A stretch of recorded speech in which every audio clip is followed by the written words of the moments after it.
RJ பாலாஜியோடைய இயக்கத்தில் சூர்யாவுடைய நடிப்பில் கருப்பு படம் எப்போ ரிலீஸ் ஆகும்னு ரசிகர்கள் ரொம்பவே ஆவலாக காத்துக்கிட்டு இருக்காங்க. இந்த படத்தில் இசையமைப்பாளராக சாய் அபயங்கர் அவர்கள் தான் பண்ணியிருக்காரு.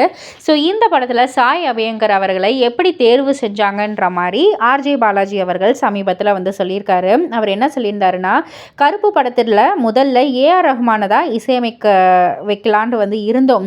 பட் ஆனால் ஒரு சில காரணங்களால் ரஹ்மான் அவர்கள் இசையமைக்க முடியாமல் போயிடுச்சு. படக்குழுவினர் ரொம்பவே சோகமாயிட்டாங்க. அப்போ நான் தான் சாய் அபயங்கர் பேரை முன் வச்சேன். தயாரிப்பாளர் சூர்யா எல்லாருமே ரொம்பவே அதிர்ச்சி அடைஞ்சாங்க. நான் யார் அப்படின்னு நிரூபிக்க வேண்டிய ஒரு வேகத்தில் இருக்கார் சாய் அபயங்கர். அவருடைய எனர்ஜி இந்த படத்துக்கு மிகவுமே பொருந்தும் அப்படின்னு நான் நம்பினேன். அது இப்போ 200% உண்மையாயிடுச்சு. இப்போ பின்னணி இசை பணிகள் நடைபெற்று வருவதாகவும் அவர் சொல்லியிருந்தார். ஸோ இதெல்லாம் பற்றி நீங்கள் என்ன நினைக்கிறீங்க? உங்களுடைய கருத்து என்ன அப்படின்றத கீழே உள்ள கமெண்ட் பாக்ஸில் குறிப்பிட்டு சொல்லுங்கள். மறக்காமல் சேனலை சப்ஸ்கிரைப் பண்ணி பக்கத்தில் உள்ள பெல் ஐக்கானை கிளிக் பண்ணிவிடுங்க.